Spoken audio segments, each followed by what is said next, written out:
if you have tax cuts like that, or any kind of anything that really gets off the back of small business in America, there is no doubt that America, on the small business side, any NFIB small business survey data set that anybody can follow, can see that it wasn't even a recession. I'd say a borderline depression for small businesses in America. If we were to construct a scenario in which we have a booming economy next year, what would that scenario be?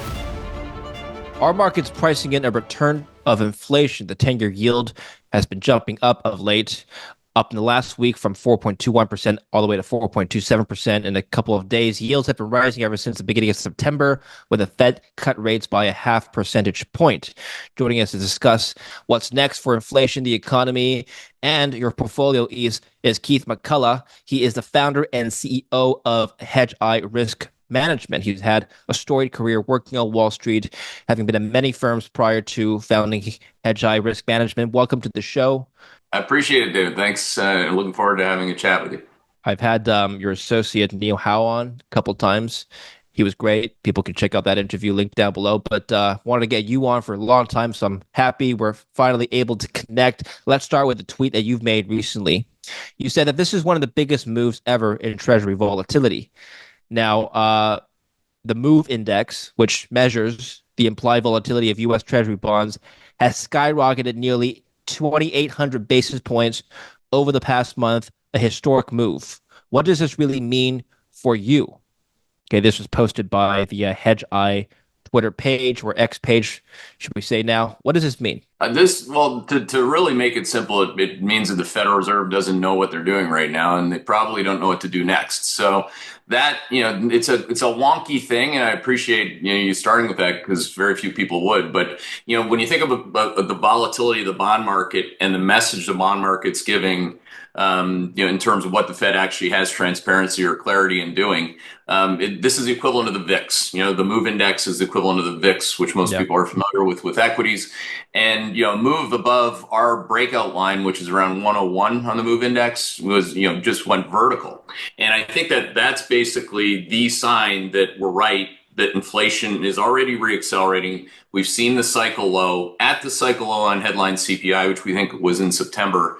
The Fed basically had a panic rate cut. And it's interesting because you cut by 50 basis points. A lot of people will say, well, it wasn't a panic. And if they're more politically inclined, they'll say it that way. I mean, by all historical measures, the first cut being 50 basis points was a panic. It was at the low of inflation. Now inflation's reaccelerating. So now the market's trying to price in that the Fed put in too many rate cut expectations, and they're going to have to pull them out. And that's what they should do. They should listen to the bond market and not do so many rate cuts. Well, let's take a look at a big screen here. If you take a look at the 10-year yield and just zoom out for the last 2 years, it's been on an upward trend ever since the beginning of 2020. And so this little move here I'm talking about the bigger picture now, Keith. This little move here that we're talking about in the last couple of weeks is really irrelevant compared to what it's done in the last 2.5 years. The bond market has been obviously not a great asset for 2022 because of the yield going up. Usually when yields go up, does it mean it's pricing in economic growth, inflation, both? Both. I mean, it can be one or the other, depending on how intense one of those two things are. But which is interesting because inflation's been falling ever since 2021. But yeah, I'll let you continue. Yeah, I mean, well, we've had. I mean, the way that the bond yields tend to go in these shorter windows of time, 3 to 6 months, is the rate of change of inflation. So you did have obviously bond yields come down as inflation had come down. And our whole point is, even last year, between February and April, when inflation went up like 40 basis points, like from 309 on the CPI to 348 or something like this, bond yields, did the same thing. They're essentially moving in pretty quick moves, relatively speaking, to the duration that you used. And I think that longer term duration is a real important point. When you look at it going back to 2021 and you think about the cumulative inflation, we've had over 20% cumulative inflation in the USA. So you have that move. And what I think essentially off this big higher low for both the 10-year yield and for the CPI itself, I think that's higher for longer is what we call it. It's structural inflation that's higher than what the Fed can tolerate, certainly if they have a 2% target. So we don't think there's a hope in hell that they hit the Fed's target of 2%. And I think that's what the bond market's saying. I see that inflation slowed, bond yields did come in, you did cut rates, but think about it this way. I mean, since the Fed cut by 50 basis points, I mean, the 10-year yield's up, what, 60, 70 basis points, Yeah. which is dramatic. So over the course of 2022, as you know, there's been an inverse correlation between the S&P 500 stocks versus the 10-year yield. The S&P 500 here is a purple line. That's reversed again in 2023, and ever since 2023, we've had a normal positive relationship. How do you see the correlation playing out into 2025 here? Well, I think that, like, first of all, I think it's bad for bonds. I mean, we were long bonds for like 3 months, and this Mm, has been, really not something that's normal for most people to look at. I think when you open your eyes and look like at our strategy, which is essentially the subject matter of my book, a go anywhere strategy where you're not just stuck with what do stocks do. I mean, the real answer has been what do precious metals do? Gold going to all-time highs, silver chasing it, platinum chasing it now. So we do have, I think, what the bond market's saying is we have a reacceleration in inflation. You're going to have yeah. bond yields up for this shorter period of time, but not going down. That's going to tell you more about economic stagflation when you have real growth slowing and inflation sticky and rising. And that type of environment, which we call quad three, stagflation, the real growth slowing, inflation's accelerating, that plays to hard assets. And that's really, I think, kind of been the message, not kind of, it's been explicitly the message for the last 3 months, is that whether growth's slowing without inflation or with inflation reaccelerating, Yeah. that you're going to be long gold anyway. Well, so this is the gold chart that I pulled up here, and I'm just going to overlay this with the 10-year US 10-year. Actually, no, I'll do that later. I just want to talk about gold on its own for now. This is a straight line up. If you look at this chart here, and Yeah. technical analysts would say it's overbought, but maybe you can give a more fundamental reason as to why it's moving the way it is. Yeah, I don't do the whole market technician thing. I'm not an Sure. astronomer either.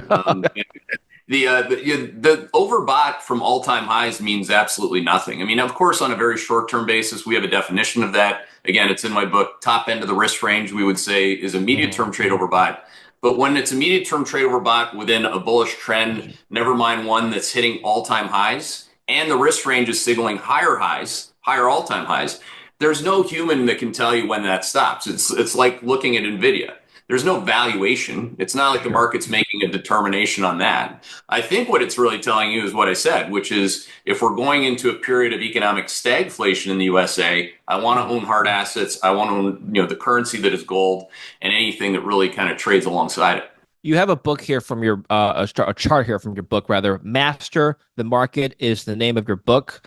You have a quadrant showing quad one growth accelerating, inflation slowing, quad two growth accelerating, inflation accelerating, quad three growth slowing, inflation accelerating, and quad four growth slowing, inflation slowing. Which one are we entering right now? We're going from quad four in Q3 of 2024 to quad three in Q4 of 2024. So again, that's essentially, if you think of what the quads are and you think of where you Yeah. are on the time series or on the sine curve of inflation, again, inflation went from 9% to your point all the way down to 2.44% on the September number, and then going back up again would push you out of quad four, where both growth and inflation are slowing at the same time, to quad three. Do you think you know who will win the presidential election? With today's sponsor, Kalshi, the only federally approved platform in the US where you can legally bet on election outcomes, you can put that knowledge to work. Kalshi offers markets on major questions from who will win the presidency to which party will control the House and Senate, and even which swing states will flip in 2024. The odds as of October 28th favor Trump at 60% and Kamala at 40%. These odds are updated daily, so check frequently. If you choose the winning side, you could almost double your money. Hundreds of thousands of people are already using Kalshi, and over $1 billion in trades have been facilitated so far. Ready to trade? Use my link in the description down below or scan the QR code here. The first 500 people who sign up and deposit $100 will receive a free $20 credit to start trading on Kalshi today. What will drive inflation upward? Let's talk about inflation. So inflation will reaccelerate. Why? Well, one, the prices of things keep going up. I mean, that's the easiest answer to the question. But when you have that happening in rate of change terms against easing base effects, that's when our nowcast model picks up accelerating inflation.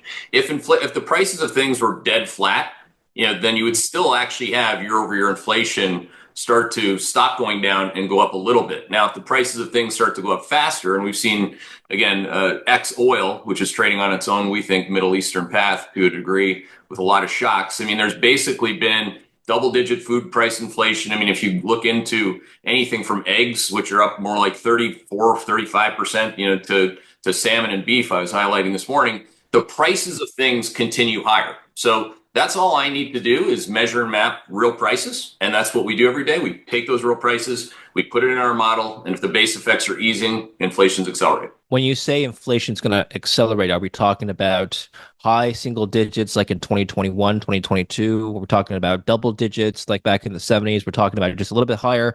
What's a reasonable expectation for you? Just directionally higher. Now, definitely Okay, not, we don't have double digits or anything like that. Again, it already is double digits on a cumulative basis. And I sure. wish Wall Street would speak to Main Street that way, because the cumulative inflation is north of 20% going towards 25%. So we think first stop is north of 3%. And the most important point directionally is that Wall Street, the consensus, the Bloomberg consensus, just to use the most popular one, is for inflation to fall towards 2%. So we don't have it falling, and B, we don't have it going to that Fed target. So I mean, that's how we made money on that, and that's the most important thing. Okay.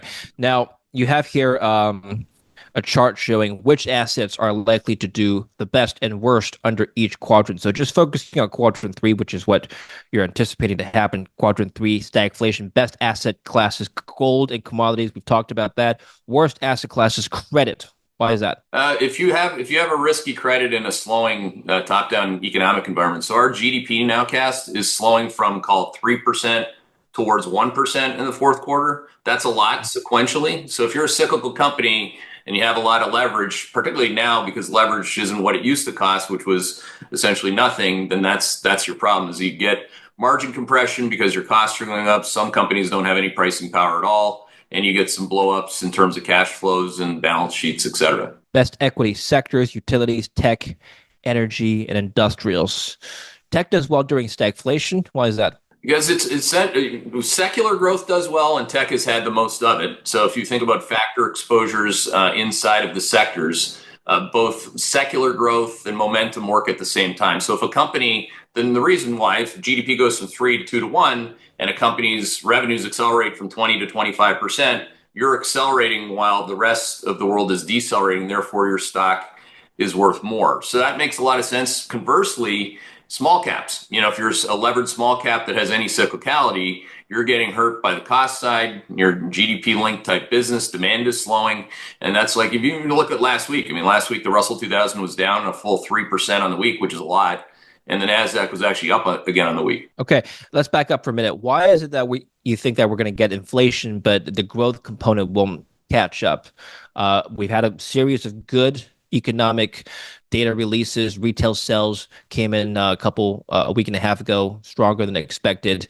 The inflation print actually came down from a month ago, although a little bit harder than expected. Consumer confidence isn't terrible right now. So, the bullish argument for growth picking up next year, why wouldn't that stick, you think? Number one answer is for us is always the base effects. That's where our model starts. So you have some 3% type inflation numbers. You had, a certain political party spending, on a deficit level that the world's never seen. So you have a lot of big G and the G plus, when you really get into what is GDP, C plus I plus G minus, your exports, imports, that G is a super huge comparison. If Trump wins and there's any cutting of that, our numbers are going to go down. For now, our model doesn't assume anything about who wins the election. It's just assuming you have extremely tough base effects. The cost of things are rising on a real basis. Growth slows. What could, in theory, push growth up much higher? If we were to construct a scenario in which we have a booming economy next year, what would that scenario be? It's, we actually have it for January. We have also, and thank you for pointing out what the quads are. So those are,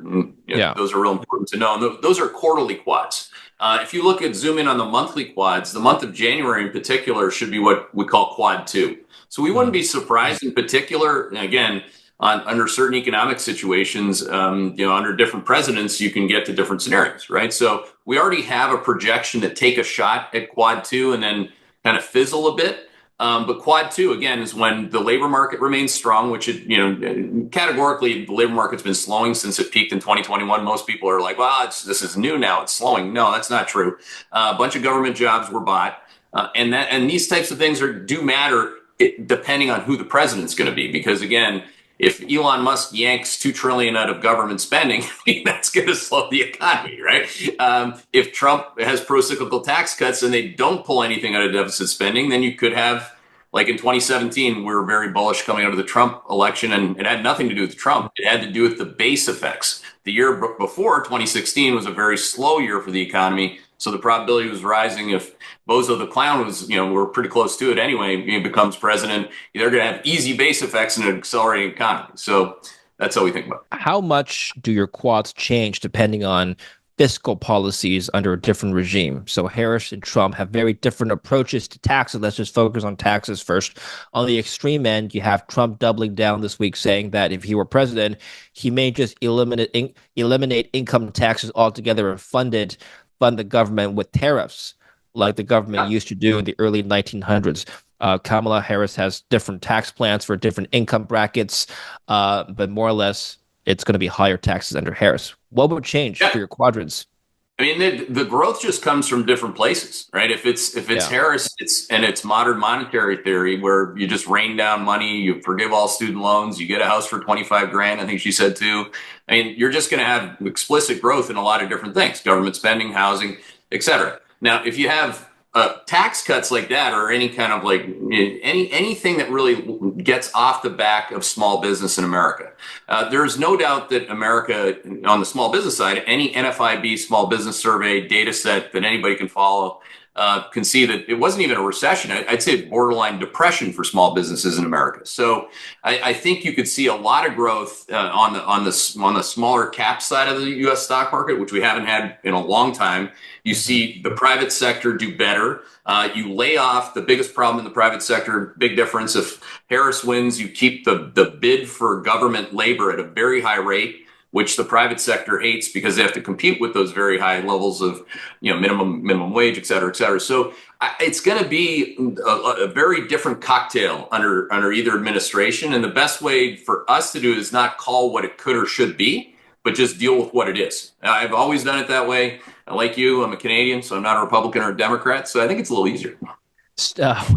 Yeah, people ask us, who would you vote for? Neither. The moose and the maple syrup. Stagflation. So is it assuming, though, that we're entering recession or even just, some sort of economic contraction, or can we have stagflation when growth is just chugging along, but we're not really, like a soft landing, for example? Yeah, we've not had a call that the U.S. is going into a recession right now. We're saying the GDP is going to slow from 3 to 2 to 1.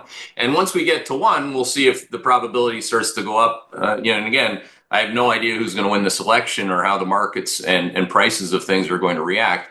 But from there, anything's possible. I'm always open to slow down, picking up its pace. That's harder to do when the stock market's hitting new all-time highs every other week.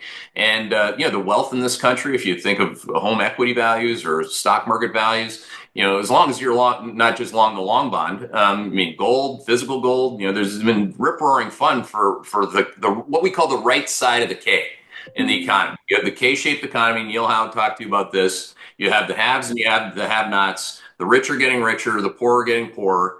And that, sadly, keeps a high level of nominal growth in the economy because there's inflation, and it's harder to get a reported recession. How does geopolitical risk get factored in? So I'm talking about the wars in the Middle East and, of course, the ongoing war in Ukraine that's still not yet resolved. How does that change the quadrants? That really has been, it's an odd thing to say, but if there wasn't, this back and forth on the Middle East being better or worse than feared, then you'd have oil a lot higher. All it takes is a headline, for Israel's retaliation to be, less than expected, and oil dropped 6% in a straight line this morning. So that perversely was actually a good thing for Americans. It may not be ironic, by the way, that decision happened ahead of the election. You got a lot to think about, but I generally look at geopolitical risks through the lens of what my oil signal's doing, my gold signal's doing, and they've actually done quite the opposite things. So I'd say that the world's geopolitical risks should absolutely consider debt levels, deficit spending countries, et cetera, because those currency signals are very negative as well, and as much as we already discussed, the volatility of the bond market. Which assets have historically been a better predictor of heightened geopolitical risk going forward? Is it gold? Is it commodities? Is it oil? Or is it stocks? I mean, I mentioned these things because gold is going to new all-time highs. You can make the argument gold is signaling more war, but the S&P is also just staying at near all-time highs. The S&P doesn't seem to care about, a war breaking out if there is going to be one. Right. I mean, there's no like, while the world would love the narrative or the newsletter, enthusiasts would like to say that there's a simple narrative to answer that question. There's not. Nobody knows. I mean, if you would have told me that Germany's stock market's going to hit consecutive all-time highs throughout the Russian incursion in Ukraine and the broadening of things there, I wouldn't have guessed that. That's why I don't guess. I mean, I just go with what the signals are doing and it's always like, as Mandelbrot taught me. It's the particular thing that's happening at the particular point in cycle time. It's not the average of things, the batting average of things, the multiples of things, et cetera. In your book, you mentioned, let's talk about automated trading now. You mentioned that JP Morgan estimates that 90% of U.S. equity trading volume is happening systematically, meaning based on a pre-programmed set of criteria that automatically causes a trade to happen. You further write that if you can hack into these factors that go into automated trading, you've got a magic money printer. What are some of these factors? Can you shed some light on these factors for us? And how do these factors allow an average investor to perhaps beat the markets if we were to just apply them ourselves? I think the most important thing is to see the impact of options on the daily flow, as we say, of the machine being the market. When you get that many dollars or that percentage of dollars being systematic, again, not related at all to any fundamental analysis, you have to be paying explicit attention to it. So you can see this even through, this is really manifested, the factors being 0 days to expiration trading on short-term S&P contracts, Qs, et cetera, to weekly contracts on NVIDIA, Tesla, Apple. They seem to be the faves in terms of the flows because, again, those stocks are also getting epic target date fund flows from the retirement community, 401k flows, and they all go into the same stocks. So what we try to do, and we bought part of a company and partnered with them, bought part of a company, I should say, Tier 1 Alpha, who writes a daily report on that. And it's really opened my eyes because I wasn't paying enough attention. I was paying attention, but not explicit to the day, to the level in the S&P 500 when dealer gamma, I'm going to wonk out here on some people, but when dealer gamma flips from positive to negative, you better understand that just happened because the entirety of the machine, the flows of the machine changes. And that's where you see a lot of these opportunities. The individual investor can absolutely see that now. I hate it when people call our community's individual investors are high net worth, sophisticated, self-directed investors. Then there's retail investors. I wouldn't want to be called that. Like, that's an insult. And the retail investor has absolutely no idea. And if anything, are being the ones that are being, pushed to chase, with these YOLO weekly options or daily options. And it's been quite a sight to see, and it's only getting worse in terms of its impact. Do some of these indicators point to crowding of certain trades that you would stay away from right now? Well, I can't. As my former self, I would stay away. My boss would tell me to stay away, and we would stay away. And it was a different game. This is the hedge fund business, like when block trading dominated, and who knew what about the fundamentals. The fundamental reality is that if they're going to buy, if NVIDIA is trading at $140 and they're going to buy 400,000. And there is a they. If you don't know who they are, then you better wake up. But if they're going to buy 400,000 of the 145 NVIDIA call option contracts that expire on Friday, that's where the market has, it's like a magnet. So, for me, because we're still bullish on NVIDIA, it's like, the thing might as well have, put another trillion market cap on it. It doesn't really matter. This isn't about the valuation. It's about the game inside the game of flows. Keith, I'm going to end by playing you this clip of one of my interviews from last year. I had the pleasure of interviewing Eugene Fama, Nobel laureate, famous for the efficient market hypothesis. I asked him about beating the markets, and this is what he had to say. Take a listen, please. If you go look at people who have done well in the market, you're probably just looking at somebody who was lucky. You kind of have to follow them forward and see whether they continue to do well, and then judge whether they actually have skill. So most of the performance that people measure is actually due to luck, good and bad luck. Just react to that, please. I don't know what else, I don't know why we'd be talking if everybody's just all due to luck. I mean, there's no point to the game, right? Hedgeye wouldn't Yeah, exist. Yeah. We that's have, it. I mean, for me, it's important to timestamp everything, right? I don't disagree with a comment like that that is empirically true because somebody might just talk about markets and not actually timestamp their positions. But there are some of us that have a track record that you can go back and look at and you can see that it's not doable all the time. I mean, this is an extremely difficult game. The notion that a bunch of, what is it, 10% of active managers can do it now. So on that score, and what percentage of the retail investor, it's less than that. So I think these things are generalizations, obviously. But if you can be inside the leather, today I think it's entirely achievable to be like a hedge fund manager was 20 years ago, but as an individual self-directed investor, a family office, somebody who actually can figure this out, there's still a lot of edge to be gained in the market, or a lot of alpha to be driven.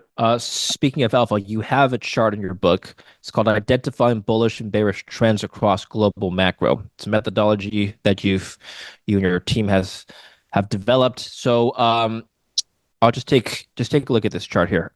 This is what we're looking at. What are we looking at, Keith? What is this chart? Okay, so I built this framework so that you wouldn't have to be tied to what many people are, simple moving monkeys or moving averages, right? It's a one factor model. Most people use the 50-day, 200-day, maybe they cross. Like, so simple, even an astrologer might even make fun of it. But this is multi-duration, multi-factor. What's multi-duration? That means trades 3 weeks or less, trends 3 months or more, trends, that's quarterly investing. Trades are really what I'm talking about in terms of the impact of the machine on daily flows, all the way up to monthly expiration. And then there's the long-term tail, which is 3 years or less. I've never been able to predict anything beyond 3 years that would be reasonably accurate. So that's why I use that. But I also think that that's generally speaking what a very long-term investor, if they have that mandate, uses that duration. Now, so that's multi-duration. Multi-factor, instead of just looking at something dumb like the simple moving average of a price, or using a slide ruler pre-internet, you would use price, volume, volatility, multi-factor, and how they relate to each other. So again, I've used fractal patterns to again, identify the relationships of those three things. We can get into that too. But again, these aren't things that should be considered supernatural or scary because I use the word fractal instead of moving average. Again, It is behavioral. So again, if the price of something's going up and the volume's going up and the volatility is breaking down, well, first of all, somebody probably has inside information on that if there's no news on the tape. But if there is it's happening on news, that's the behavioral pattern. I need to buy that. More people are buying that. Whereas if the price is just going up on decelerating volume and volatility, the signal wasn't changing much, that might be what Mandelbrot would say happens most of the time in the market, which is nothingness or Brownian motion. So that's my model. And when I talk about things, I won't buy anything at this point in my career unless it's bullish trade and trend. For real. Like, why would I? I mean, why wouldn't I just ride winners instead of, against trying to be, like what Fama was saying, which is somebody who's smarter than the market and just going to pick all the losers and hope that one of them goes up. Actually, just on fractals, and we'll close off here. Do you agree with the notion that if something moves up or down in a straight line with minimal volatility in that direction, it typically signals more risk to the opposite direction? If something goes straight up or straight down, basically, there's, if the fractal is simpler, which means that there's only one direction to the trade, where the price of that one particular asset, instead of just moving, oscillating up and down, which is a more complicated fractal, right? Yep. That thing going up or down in a straight line has a higher tendency to mean revert to the opposite direction. Well, if something goes straight up or straight down, in my model, the volatility would really blow out. Like, it would get a lot worse, and it'd be it's mathematically impossible for you to model at some point. That's why it's a stay away signal. Whereas what you want, and this is the history of asset classes, you want to identify what you said, but downward sloping volatility. You can be upward sloping price. It could chop around on the way up, lower highs, higher lows, higher highs, but it's really downward sloping volatility. I mean, if you think about gold right now, I mean, gold's volatility has steadily remained below 20, whereas equity vol is episodically broken out to the upside. The Russell's volatility is closer to 30. And markets like lower and trending lower volatility. That's why my trend signal, that's embedded in my trend signal. That's the pattern I'm looking for. Keith, great. Good stuff. Thank you very much for joining our talk today. Where can we learn more from you and Hedgeye? Just hedgeye.com. We also have hedgeyetv.com. So those are the two spots.